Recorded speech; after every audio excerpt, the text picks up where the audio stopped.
Assalamualaikum warahmatullahi wabarakatuh. Apa kabar semuanya? Mudah-mudahan sehat selalu. Di masa pandemi COVID-19 ini, sistem pembelajaran masih menggunakan sistem pembelajaran jarak jauh, baik untuk satuan pendidikan dari tingkat dasar sampai dengan perguruan tinggi. Nah, termasuk kita di Politeknik Tunas Pemuda juga masih menggunakan sistem pembelajaran jarak jauh ya. Mudah-mudahan ini tidak menjadi alasan untuk supaya tetap semangat dalam belajar. Baik, sebagian besar mungkin sibuk dalam pekerjaan ya. Nah, di sela-sela kalian kesibukan dalam bekerja, terima kasih bagi yang sudah menyimak materinya sampai selesai.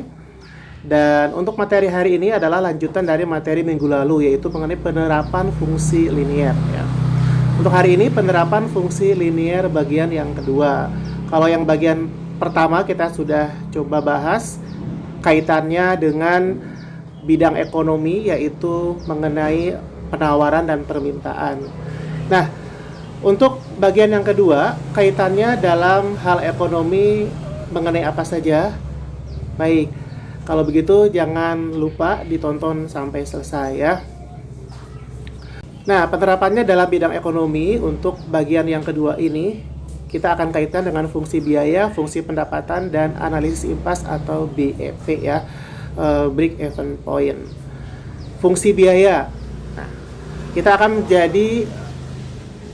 bedakan menjadi beberapa macam. Yang pertama adalah fungsi biaya tetap atau fixed cost. Definisinya, fixed cost ini adalah biaya yang jumlah totalnya tetap, jadi tidak tergantung volume produksi dalam kisaran volume kegiatan tertentu. Contohnya apa? Contoh daripada biaya tetap yaitu biaya untuk membayar pakar kimia makanan misalnya, atau biaya sewa tempat penjualan, biaya penyusutan alat-alat produksi, biaya sewa gudang, biaya jasa orang ketiga jika misalnya ada proyek yang perlu diselesaikan dan lain sebagainya. Artinya biaya-biaya yang dikeluarkan yang jumlahnya tetap ya. Oke, kita lanjutkan ke slide berikutnya. Nah, fungsi biaya tetap kalau kita gambarkan dalam sebuah grafik. Nah, ini kita gambarkan dalam sebuah diagram kartesius. Dia bentuknya seperti ini ya, mendatar searah dengan sumbu X. Nah, ini adalah garis lurus untuk biaya tetap atau fixed cost. Jadi berapapun kuantitinya atau permintaannya, cost-nya atau biayanya tetap ya. Kita lanjutkan. Fungsi biaya variabel atau variable cost ya. Tadi kita sudah berbicara mengenai biaya tetap, sekarang kita ke biaya variabel. Nah, untuk biaya variabel ini adalah biaya yang jumlah totalnya berubah sebanding dengan perubahan volume kegiatan. Contohnya apa? Contohnya adalah biaya bahan baku, biaya bahan pembungkus atau kemasan, dan label, dan lain sebagainya ya. Jadi biaya ini tidak tetap, artinya dia berubah-ubah ya sebanding dengan perubahan volume kegiatan. Nah, untuk grafiknya bisa kita lihat. Grafiknya kalau kita lihat dari sumbu X ya, dia ke kanan menuju ke atas ya. Ini untuk garis lurus variable cost-nya atau biaya variabelnya. Kalau kita lihat semakin banyak kuantitinya atau jumlah permintaannya, nah di sini cost-nya juga akan semakin tinggi ya. Sehingga kalau kita lihat grafiknya seperti ini ya. Nah, kita lanjutkan ke slide berikutnya. Berikutnya adalah fungsi biaya total atau total cost. Biaya total ini adalah hasil dari penjumlahan biaya tetap dengan biaya variabel, atau kalau kita tuliskan dalam sebuah persamaan matematis, total cost sama dengan fixed cost ditambah total variable cost. Di mana total variable cost ini adalah variable cost dikali dengan quantity. Ini adalah formulasi untuk menghitung biaya total atau total cost. Baik, kita ke slide berikutnya. Nah, ini adalah untuk grafik biaya totalnya. Grafik biaya totalnya di sini kalau kita lihat ya, dalam diagram kartesius. Nah, ini kita gambarkan semua grafik-grafik yang sebelumnya kita bahas ya, untuk fixed cost, kemudian untuk total variable cost. Nah, untuk total cost-nya di sini kita lihat ya, kurang lebih seperti ini. Nah, sekarang kita berbicara mengenai pendapatan atau total revenue. Nah, pendapatan ini adalah jumlah keseluruhan hasil yang diterima dari penjualan produk, yaitu harga jual per unit dikalikan dengan kuantitas penjualan. Ya, jadi secara matematis total revenue sama dengan price dikali quantity. Ya. Kita ke slide berikutnya. Ini adalah untuk grafik pendapatannya. Total revenue kita lihat ya. Ini adalah kaitannya hubungan variabel revenue dengan quantity ya. Grafiknya seperti ini. Nah, berikutnya kita akan berbicara mengenai BEP atau break even point, analisis impas ya, atau bisa juga disebut sebagai pulang pokok. Ini adalah suatu keadaan perusahaan di mana pendapatan sama dengan jumlah total biaya ya. Jadi ada kondisi tertentu di mana total pendapatan itu sama dengan total biaya. Nah, ini disebut dengan analisis impas atau BEP. Dan untuk menentukan titik impas dapat dilakukan dengan menggunakan dua pendekatan, yaitu pendekatan grafik dan matematis. Nah, ini adalah grafik analisis impasnya. Nah, BEP atau break even point-nya ini ada pada satu titik perpotongan di antara dua garis ya, garis persamaan TC dengan garis persamaan TR ya. Total cost dengan total revenue ya. Titik potongnya ini adalah BEP-nya ya, atau break even point-nya. Pendapatan ini sama juga dengan total biaya. Sehingga kalau kita tulis TC sama dengan FC ditambah TVC ya. Di mana TR ini adalah total revenue atau pendapatan total, TC total cost atau biaya total, FC fixed cost atau biaya tetap, sampai dengan P ini adalah price atau harga jual barang per unit ya. Nah, ini kalau kita lihat ya, kita bedakan BEP menjadi dua, ada BEP-KI dan BEPP. BEP-KI ini adalah BEP berdasarkan jumlah produksi yang diproduksi. BEPP adalah BEP berdasarkan harga penjualannya ya. Jadi P itu price atau harga, Q quantity atau jumlah barang yang diproduksi. Oke, kita ke latihan soal. Latihan soalnya, suatu perusahaan mengeluarkan biaya tetap sebesar Rp300.000. Biaya variabel per unitnya Rp40. Harga jual per unitnya Rp100. Kapasitas produksi maksimal 10.000. Hitunglah BEP-KI dan BEPP ya. Nanti akan kita kerjakan sama-sama untuk latihan soalnya. Silakan disimak di papan tulis berikut ini. Nah, untuk penyelesaiannya, langkah pertama kita tuliskan dulu semua variabel-variabel yang diketahui. Misalnya yang pertama adalah biaya tetap atau fixed cost-nya Rp300.000 kita tulis. Kemudian biaya variabelnya, variabel cost-nya kita tulis 40. Kemudian harga atau price-nya 100. Kemudian kapasitas maksimumnya 10.000 unit ya. Yang ditanya adalah BEP, KI, dan BEPP.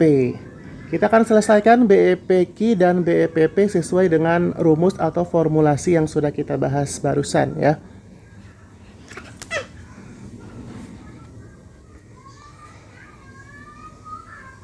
Yang pertama kita akan mencari BEP-KI menggunakan rumusnya adalah fixed cost atau biaya tetap dibagi P dikurang VC ya, price dikurang variable cost. Langsung saja kita masukkan nilainya. 300.000 dibagi 100 dikurang 40. 300.000 dibagi 60. Nah, hasilnya adalah 5.000 untuk BEP-KI-nya. Nah, berikutnya untuk mencari BEPP. Untuk mencari BEPP, BEPP sama dengan BEP-KI dikali price.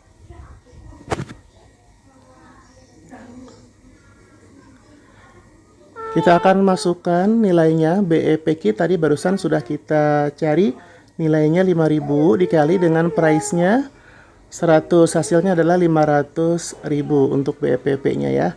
Baik, sampai di sini sudah jelas ya untuk proses perhitungannya. Nah, itu tadi contoh soal mengenai BEPP dan BEP-KI ya. Mudah-mudahan bisa dipahami. Kita lanjutkan lagi ke pokok bahasan yang terakhir, yaitu mengenai fungsi konsumsi dan tabungan. Fungsi konsumsi mempunyai beberapa konsumsi ya, yaitu yang pertama terdapat sejumlah konsumsi mutlak tertentu untuk mempertahankan hidup walaupun tidak mempunyai pendapatan. Yang kedua, konsumsi berhubungan dengan pendapatan yang siap dibelanjakan. Dan yang ketiga, jika pendapatan yang siap dibelanjakan meningkat, maka konsumsi juga akan meningkat walaupun dalam jumlah yang lebih sedikit ya. Nah, di mana proporsi kenaikan pendapatan yang siap dibelanjakan untuk konsumsi adalah konstan.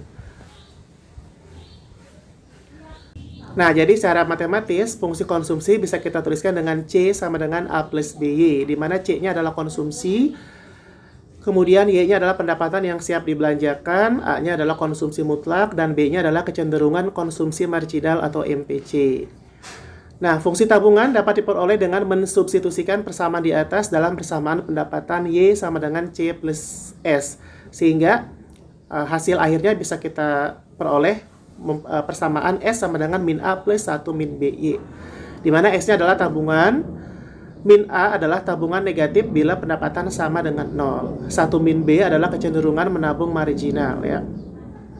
Nah, contoh soalnya, misalnya konsumsi masyarakat suatu negara ditunjukkan dengan persamaan C sama dengan 30 plus 0,8 Y. Bagaimanakah fungsi tabungannya? Berapa besarnya konsumsi tabungan sebesar 20? Nah, kita jawab. Langkah yang pertama adalah kita tuliskan dulu persamaan tabungannya. Persamaan tabungan itu Y sama dengan C plus S. Nah, kemudian C-nya kita ganti dengan persamaan yang sudah ada di contoh soal. Di contoh soal, persamaan konsumsinya ditulis C sama dengan 30 plus 0,8 Y. Maka C-nya kita ganti dengan 30 plus 0,8 Y. Hasil akhirnya Y sama dengan 30 plus 0,8 Y plus S. Kemudian kita sederhanakan, turunkan ke bawah ya. Nah, kalau kita turunkan ke bawah, sekarang S-nya kita taruh di depan atau di sebelah kiri. Kalau diletakkan di sebelah kiri, maka menjadi S sama dengan min 30 plus Y min 0,8 Y. Kita sederhanakan, ini sudah terkelompokkan ya. Nah, untuk variabel Y-nya sekarang kita operasikan. Y dikurang 0,8 Y. Maka hasilnya adalah 0,2 Y. Sehingga S sama dengan min 30 plus 0,2 Y. S sama dengan min 30 plus 0,2 Y. S-nya kita ganti dengan 20, karena di soal tadi tabungannya sebesar 20 ya. Nah, S-nya kita ganti dengan 20, sehingga 20 sama dengan min 30 plus 0,2 Y. 0,2 Y-nya kita geser ke kiri, sehingga menjadi 0,2 Y sama dengan 50. 50 diperoleh dari 20 ditambah 30. Nah, maka Y-nya sama dengan 250. 250 ini diperoleh dari 50 dibagi 0,2. Nah, Y-nya atau fungsi tabungannya sudah kita peroleh, hasilnya atau jawabannya adalah 250. Nah, sekarang kita masukkan ke fungsi konsumsi ya. Fungsi konsumsi yang di soal kita tulis lagi C sama dengan 30 plus 0,8 Y. Y-nya kita ganti dengan 250 sehingga konsumsinya diperoleh 230. Sampai di sini mudah-mudahan bisa dipahami ya. Ada yang mau ditanyakan? Silahkan. Jika ada yang mau ditanyakan, komentar. Insya Allah nanti kita lanjutkan lagi ke pertemuan yang ke-6 ya. Ini adalah pertemuan yang ke-5 mengenai penerapan fungsi linier. Baik, terima kasih sudah menyimak dan menonton videonya sampai selesai. Akhir kata, wabillahi taufiq wal hidayah. Wassalamualaikum warahmatullahi wabarakatuh.